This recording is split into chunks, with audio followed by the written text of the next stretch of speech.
la mère de Kémy s'est effondrée au marché, en plein soleil. Les anciens ont posé leurs mains sur son front et ont déclaré qu'elle était morte. Pourtant, quand Kémy a touché sa main, elle était encore chaude. Malgré cela, on a décidé de l'enterrer avant la nuit. Dans ce petit village perdu au milieu des collines sèches, une règle très ancienne existait depuis des générations. On n'avait pas le droit d'attendre le lendemain pour enterrer quelqu'un. Dès qu'une personne semblait morte, il fallait la mettre en terre avant que le soleil se couche. Les anciens répétaient toujours la même chose, l'âme doit quitter le corps avant la nuit, sinon elle reste prisonnière et apporte le malheur sur tout le village. Personne n'osait discuter cette tradition, même quand le doute était grand. Ce jour-là, la mère de Kémy était tombée brutalement entre les étals de manioc et de tomates. Elle vendait ses arachides depuis le matin. Le soleil tapait très fort. Tout le monde s'était approché. Les anciens étaient arrivés en premier. Ils avaient touché son front, écouté sa poitrine, regardé ses yeux fixes. Pour eux, c'était clair, elle était partie. Mais Kémy, son fils unique de 22 ans, n'était pas d'accord. Il avait pris la main de sa mère dans la sienne. Elle était chaude, très chaude même. Il avait senti une légère pression, comme si les doigts avaient bougé un tout petit peu. Il avait crié, « Attendez. Elle n'est pas morte. Regardez, elle est encore chaude. » Les anciens avaient secoué la tête. L'un d'eux, le plus vieux, avait répondu calmement, « C'est normal, mon fils. Le corps garde la chaleur un moment. Mais l'âne est déjà loin. Si on attend, le malheur viendra sur nous tous. » Kémy avait supplié. Il avait pleuré. Il avait raconté que sa mère avait eu des crises similaires avant, qu'elle s'était réveillée après quelques heures. Il avait même proposé d'appeler le vieux guérisseur du village voisin, celui qui savait reconnaître les morts des vivants. Mais personne ne voulait l'écouter. Les femmes avaient commencé à préparer le corps. Elles l'avaient lavé avec de l'eau tiède, elles avaient mis du tissu blanc autour d'elle. Les hommes creusaient déjà la tombe au cimetière, à l'ombre des baobabs. Kémy courait d'un groupe à l'autre. Il attrapait les bras des anciens, il les regardait dans les yeux et répétait, « S'il vous plaît, attendez jusqu'à demain. Juste une nuit. Si elle ne se réveille pas, on l'enterrera. Mais donnez-lui une chance. » Pourtant, la peur était plus forte que tout. Les anciens racontaient des histoires terribles, des villages entiers frappés par la maladie, des récoltes perdues, des enfants qui disparaissaient, tout ça parce qu'on avait gardé un corps trop longtemps. La tradition protégeait le village, disait-il. Aller contre elle, c'était inviter le mal. Même les amis de Kémy, qui le connaissaient depuis l'enfance, baissaient les yeux et murmuraient, « Désolé, frère, c'est comme ça. On ne peut pas changer les règles. » Le soleil descendait doucement vers l'horizon. L'ombre s'allongeait sur les cases en terre rouge. Kémy sentait son cœur se briser. Il voyait sa mère allongée sur une natte, immobile, mais toujours chaude. Il voulait la prendre dans ses bras et courir loin, très loin, jusqu'à la ville où il y avait des docteurs avec des machines. Mais il était seul. La foule autour de lui ne bougeait pas. La tradition pesait comme une énorme pierre sur tout le monde.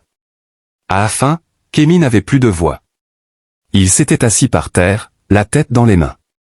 Les anciens avaient donné l'ordre. Le corps avait été enveloppé complètement. Les porteurs l'avaient soulevé. Le cortège s'était dirigé vers le cimetière. Kémy marchait derrière, les jambes lourdes, le regard vide. Il savait que quelque chose n'allait pas, mais il ne pouvait rien faire. La peur des traditions avait gagné. L'amour d'un fils avait perdu. Le soleil touchait presque la terre quand la procession est arrivée au cimetière. Au cimetière, l'air était lourd. Les baobabs faisaient de grandes ombres noires sur le sol sec. Tout le village était là, silencieux. On entendait seulement le vent dans les feuilles et les pas sur la poussière. Les porteurs avaient posé le corps près de la tombe fraîchement creusée. Les anciens commençaient les prières traditionnelles. Soudain, une voix aiguë a brisé le silence. C'était Mawa, une vieille femme que tout le monde appelait « la folle ». Elle vivait seule au bord du village. Les gens disaient qu'elle parlait aux esprits et qu'elle voyait des choses que les autres ne voyaient pas. Personne ne l'écoutait vraiment d'habitude. Mais là, elle criait fort, « Arrêtez! Arrêtez tout de suite! Cette femme n'est pas morte. Je l'entends respirer. Sa poitrine bouge. » Les villageois se sont tournés vers elle. Certains ont ri nerveusement. D'autres ont froncé les sourcils. Mawa continuait, vous enterrez une vivante. La terre va se fâcher. Elle va trembler de colère. Des nuits sombres vont arriver, des nuits pleines de cris et de malheurs. Écoutez-moi, bande d'idiots. Elle agitait ses bras maigres, ses yeux grands ouverts brillaient dans la lumière du soir. Kenny a senti un espoir minuscule naître dans sa poitrine. Il s'est approché de Mawa et a demandé, « Tu es sûr? Tu l'entends vraiment respirer ?» Mais avant que la vieille femme puisse répondre, un ancien a levé la main. Il a dit d'une voix forte, « Tais-toi, femme. Tes paroles sont du poison. Tu veux apporter le malheur sur nous? Retourne chez toi. » Deux jeunes hommes ont pris Mawa par les bras. Ils l'ont éloignée doucement mais fermement. Elle criait encore, « Vous le regretterez.